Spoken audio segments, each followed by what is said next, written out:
batin. Bahkan al-wilayah amrun qalbiyun. Kewalian itu sendiri adalah masalah batin. Adalah masalah ruhani. Karena manusia hakikatnya adalah ruhnya. Manusia hakikatnya adalah hatinya. Ketika kita ditalkin sering dikatakan tawajuh itu kita menghadap kepada latifah qalbi. Disinilah hakikat manusia itu berada. Yang kita lihat hanyalah fisik lahiriahnya. Sedangkan yang di dalam inilah hakikat manusia sesungguhnya. Maka segala perbuatan manusia yang tampak lahiriahnya merupakan gambaran daripada apa yang ada di dalamnya. Wa ma fika dhahara ala fika. Apa yang ada di dalam hatimu akan nampak melalui lisanmu. Sesungguhnya bukannya lewat lisan, tapi melalui segala amal perbuatan.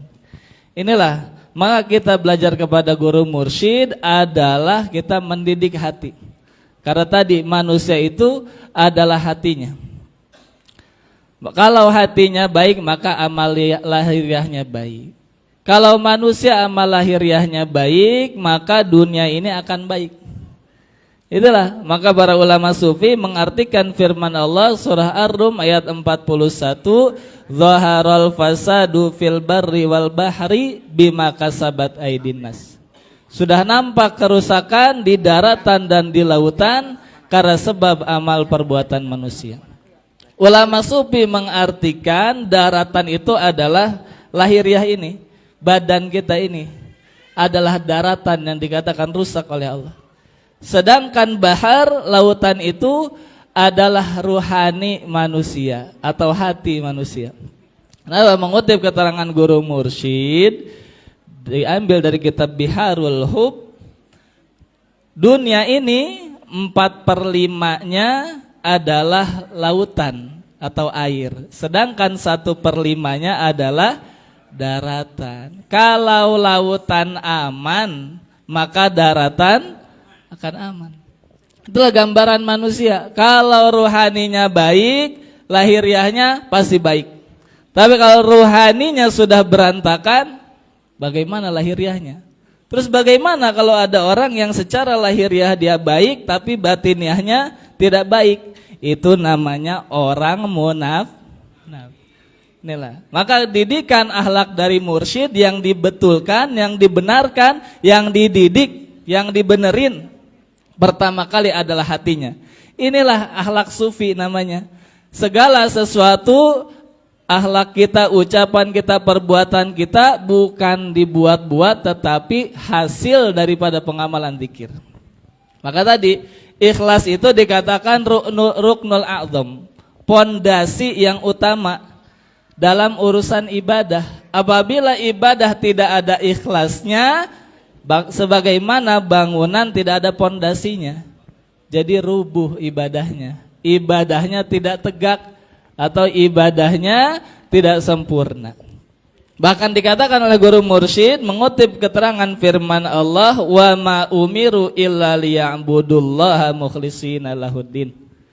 Artinya apa? Orang yang ibadahnya tidak ikhlas, dia mengerjakan ibadah yang tidak diperintah oleh Allah. Kenapa? Allah memerintahkan ibadah itu untuk ikhlas.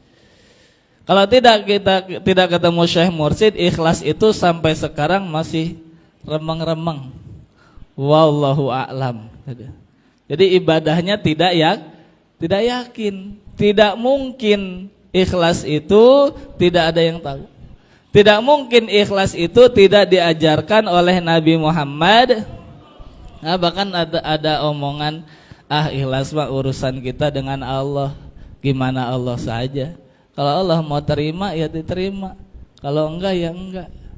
Kayaknya omongannya benar. Berarti dia secara tidak langsung mengatakan, menuduh Nabi tidak mengajarkan Islam dengan sempurna. Karena pasti Nabi itu punya sifat tabligh, menyampaikan ajaran. Jadi segala sesuatu yang ada di Al-Quran pasti sudah disampaikan oleh Nabi Muhammad. tadi ikhlas ini adalah a'malul qalbi, pekerjaan hati. Lahiriahnya sholat, hatinya ikhlas. Lahiriahnya puasa, hatinya ikhlas. Lahiriahnya zakat, hatinya ikhlas. Yang mana ikhlas itu ini? Pekerjaan hati adalah ingat kepada Allah. Inilah ruknul a'dzam namanya. Kalau kita ibadah ada ininya, ingat kepada Allah, ikhlas namanya. Jadi ibadahnya tegak. Inilah ibadah tanpa ini seperti bangunan tidak ada pondasinya, tidak ada tiangnya, rubuh ibadahnya. Maka inilah ar-ruknul a'dzam dalam ibadah adalah ikhlas. Kemudian Syekh Mursyid mengutip sabda Nabi, akhlis dinaka yakfikal qalilu minal amal. Berikhlaslah engkau dalam ibadah, maka cukuplah ibadah bagimu, maka cukuplah ibadah yang sedikit bagimu. Kalau kita nggak ketemu Syekh Mursyid, nanti gagal paham memahami hadis ini. Dikiranya suruh ibadah sedikit, bukan. Yang dimaksud adalah amal ikhlas itu pekerjaannya sedikit. Kalau amal sholat pekerjaannya banyak. Ada takbir, ada rukun qauli, baca Fatihah, ada ruku, ada sujud, ada duduk antara dua sujud, ada tumak ninah, ada salam. Banyak pekerjaannya. Tapi pekerjaan ikhlas tidak banyak. Pekerjaan ikhlas adalah kita hatinya cukup ingat kepada, nah ini sedikit namanya pekerjaan yang sedikit. Tapi karena sebab ada yang sedikit ini, yakfikal qalil minal amal. Ibadah yang sedikit nilainya jadi besar. Lihatlah ketika Allah mengisahkan orang-orang munafik, yuraunan nasa wala yadhkuruna illa qalila. Orang munafik itu cirinya diantaranya satu, ibadahnya riya, ibadahnya tidak ikhlas. Dan dikatakan orang munafik itu zikirnya sedikit. Kenapa dikatakan zikirnya sedikit? Karena riya. Semua ibadah yang didasari tanpa keikhlasan, sebanyak apapun ibadah itu sedikit di hadapan Allah Subhanahu dikit. Yang membuat ibadah itu bernilai besar, yang membuat ibadah itu bernilai banyak karena sebab ikhlas. Jadi ini maka tidak salah dikatakan wal ma'rifatu ra'sul mal. Makrifat ikhlas juga adalah ra'sul mal, modal pokok ini. Kalau ibadah ada ini namanya ada modalnya. Kalau orang ada modal, untung ibadahnya. Kalau ibadah tidak ada ikhlasnya, tidak ada modalnya. Jangankan untung, modalnya saja tidak ada. Jadi tidak ada nilainya, sedikit. Inilah kita bertemu guru mursyid, satu kita belajar mendidik hati kita. Karena hati ini adalah asal pokok daripada manusia. Kalau hati kita baik, maka semua perbuatannya akan baik. Yang kedua, ikhlas ini adalah pekerjaan hati. Di antara zikir khafi maknanya adalah ikhlas. Apabila kita ingat Allah dalam ibadah kita, maka kita ikhlas. Inilah bimbingan guru mursyid kepada kita semua, dijadikan kita ini termasuk orang-orang yang ikhlas karena Allah Subhanahu wa ta'ala. Urusan batin bukan urusan lahir. Biar orang lain berkata apapun, tapi kalau hati kita ada zikir khafi, ya kita ikhlas. Inilah garansi dari guru mursyid untuk kita semua. Maka dikatakan keberuntungan murid ketika bertemu guru mursyid adalah bidayatul murid nihayatul faqih. Awal perjalanan seorang murid adalah akhir daripada perjalanan ahli fikih yang tidak punya guru mursyid. Kenapa dikatakan seperti itu? Ahli fikih belajar ibadah semuanya dipelajari, semua syariat dia pelajari, tapi semua ibadah itu tidak akan diterima oleh Allah kalau tidak ikhlas. Sedangkan seorang murid, siapapun orangnya, mau kiai, mau ustad, mau bukan kiai, mau bukan ustad, mau santri, siapapun dia datang kepada Syekh Mursyid, yang pertama diberikan oleh guru mursyid adalah ikhlas. Ini yang dicari orang-orang, yang dicari para kiai yang belum ketemu mursyid ini sebetulnya. Oleh guru mursyid diberikan ini pertama kali kepada siapapun yang datang padanya. Inilah awal perjalanan seorang murid adalah akhir daripada perjalanan ahli fikih. Ini saja saya sampaikan, mudah-mudahan kita diistiqomahkan oleh Allah, dijadikan murid-murid yang bersyukur kepada Allah, bersyukur kepada guru mursyid atas nikmat agung yang telah kita terima. Terima kasih. Assalamualaikum warahmatullahi wabarakatuh.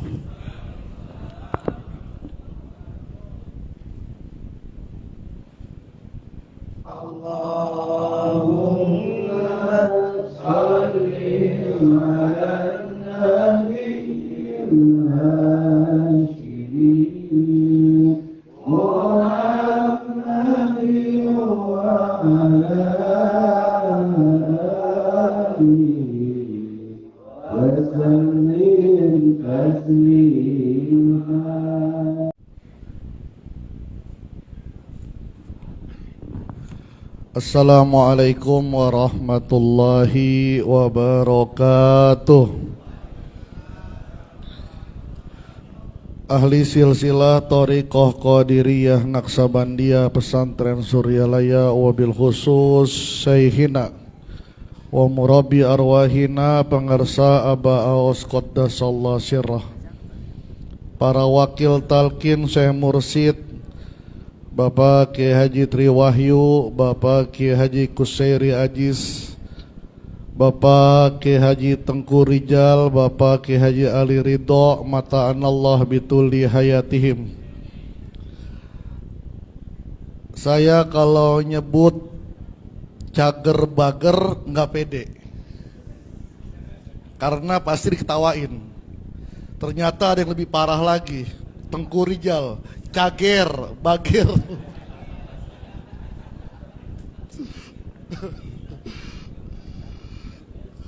Tapi beliau kasih cincin, bagus juga. Jazakallah. Ikhwan akhwat yang dirahmati oleh Allah Subhanahu wa taala. Ikhlas itu ada tingkatannya. Tingkatan pertama, beribadah kepada Allah masih berharap dunia. Masih berharap dunia, tapi berharap mendapatkannya dari Allah. Ini tingkatan pertama, ikhlas juga. Beribadah kepada Allah masih berharap dunia. Salat duha masih berharap Allah melancarkan rezekinya. Datang manakib berharap proyeknya jebol. Berharap Allah melancarkan usahanya. Baca manakib, baca khotaman, berharap anaknya diterima di university, terima kerja oleh Allah Subhanahu wa taala. Itu masih tingkatan ikhlas.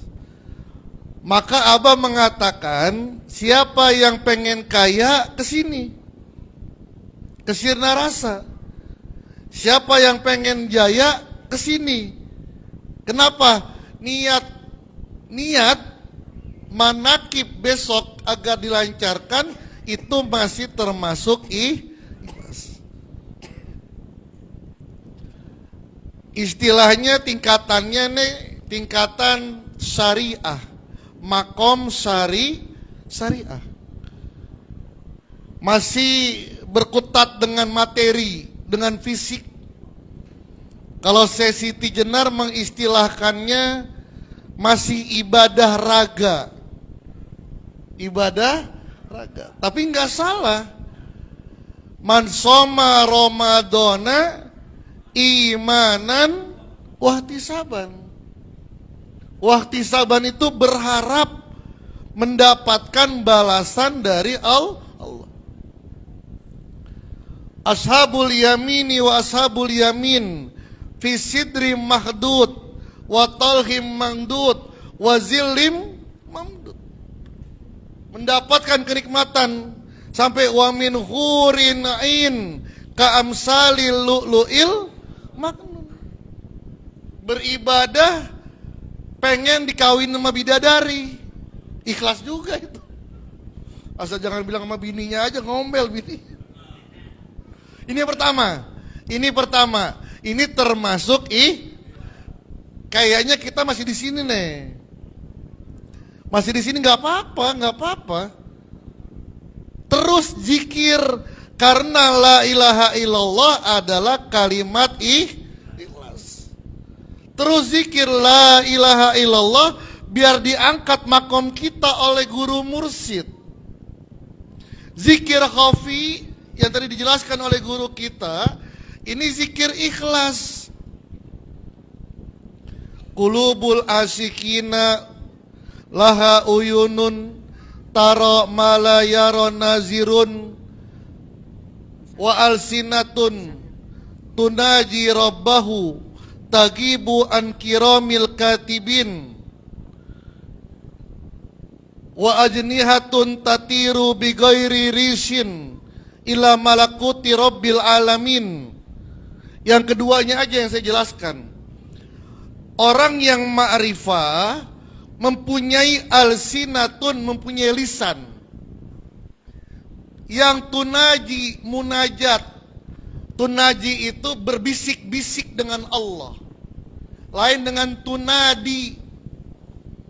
Unadi memanggil Allah, merasakan Allah itu jauh. Tapi kalau munajat berbisik-bisik. Kalau bahasanya apa, bercumbu. Kan cumbu kan gak teriak-teriak. Bo, buka bajunya, kan gak mungkin. Buka bajunya. Itu namanya tunaji. Wa alsinatun. Orang yang ma'rifah dia punya lisan yang bermunajat kepada Tuhannya.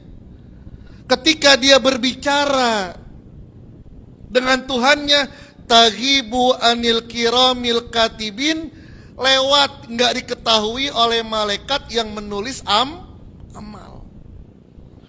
Cuman yang tahu dia dengan ini itu munajat nih, ngobrol sama Allah.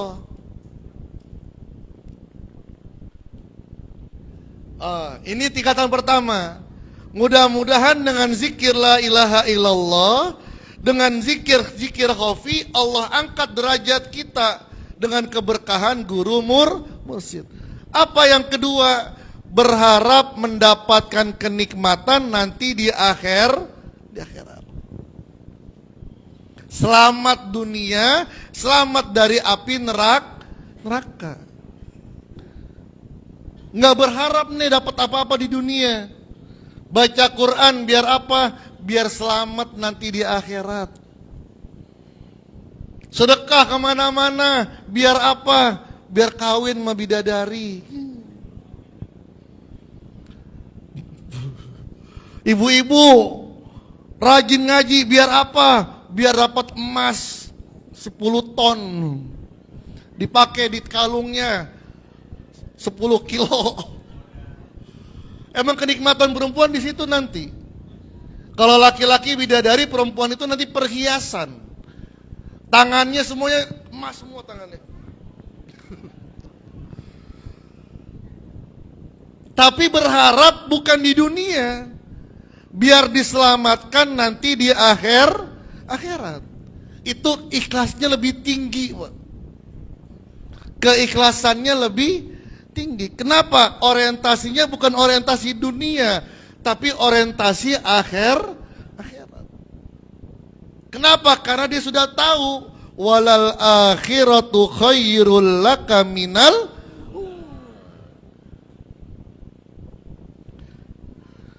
Kalau sudah sampai di sini, bersyukur kepada Allah. Teruskan zikir la ilaha illallah. Teruskan zikir khafi biar diangkat yang lebih tinggi lagi. Kalau ini namanya makom torikoh. Ibadahnya udah main hati, udah merasa kekhusyuan, udah merasakan kenikmatan dalam berzikir. Ini udah bermain hati. Kalau bahasanya Siti Jenar, ibadahnya udah ibadah cipta. Kalau tadi kan ibadah raga, ini sudah ibadah cipta. Udah hatinya ikut ibadah.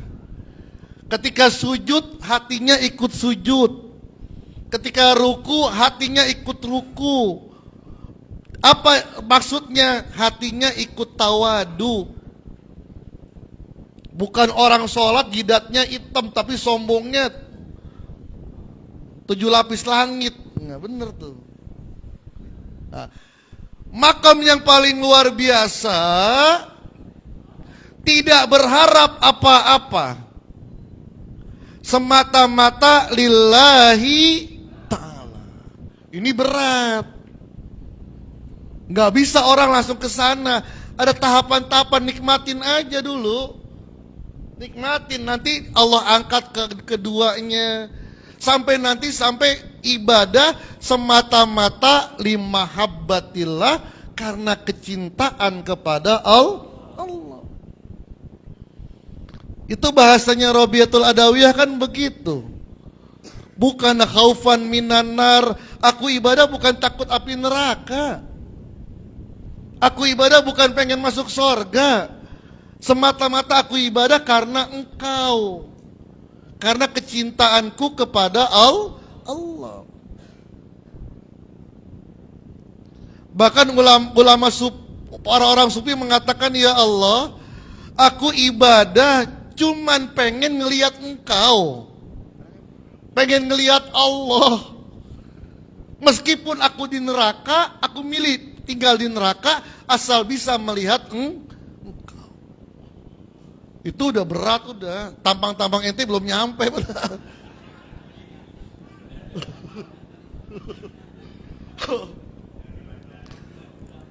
Kalau istilah orang Betawi masih kelik. Jangan dibacain dong, kelihatan udah. Kita masih jauh di sana, Pak. Itulah yang dikatakan oleh Aba Anom, namanya makom hakikat.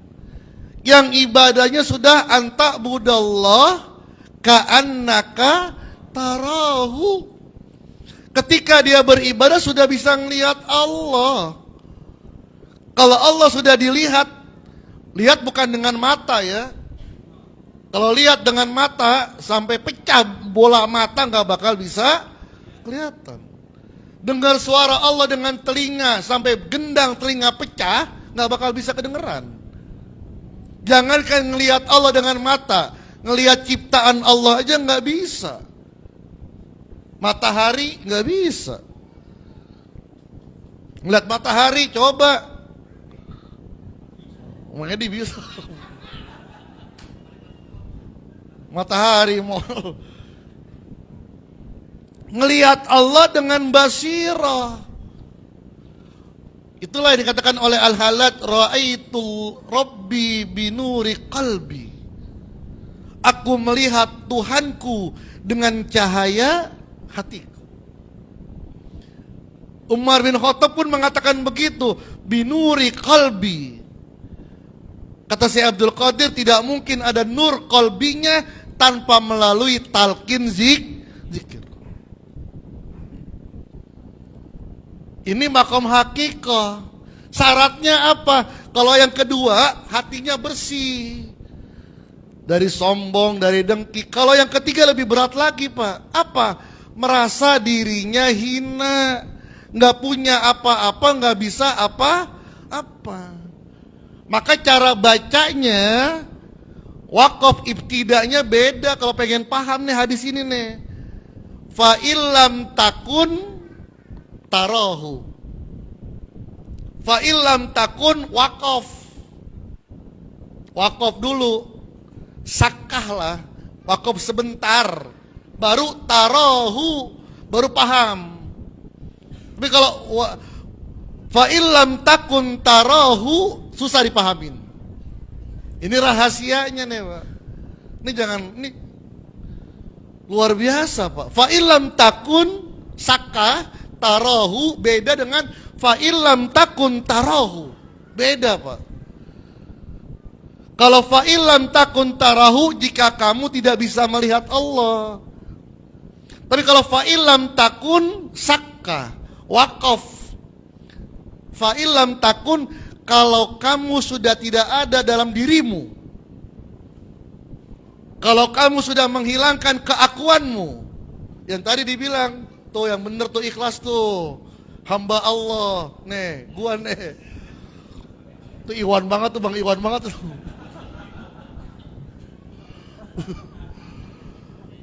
Bacain.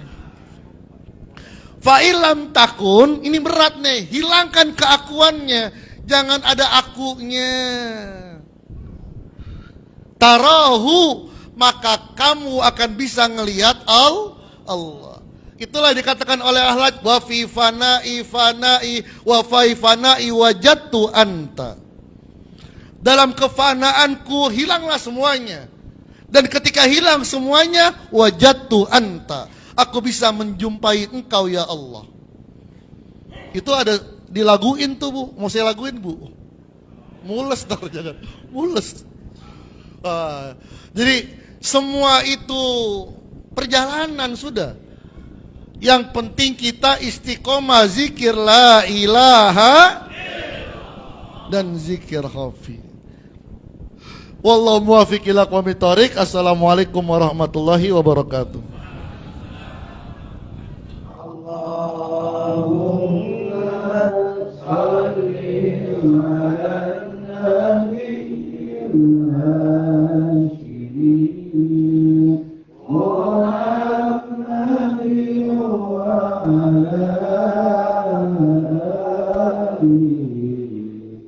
وسلم تسليما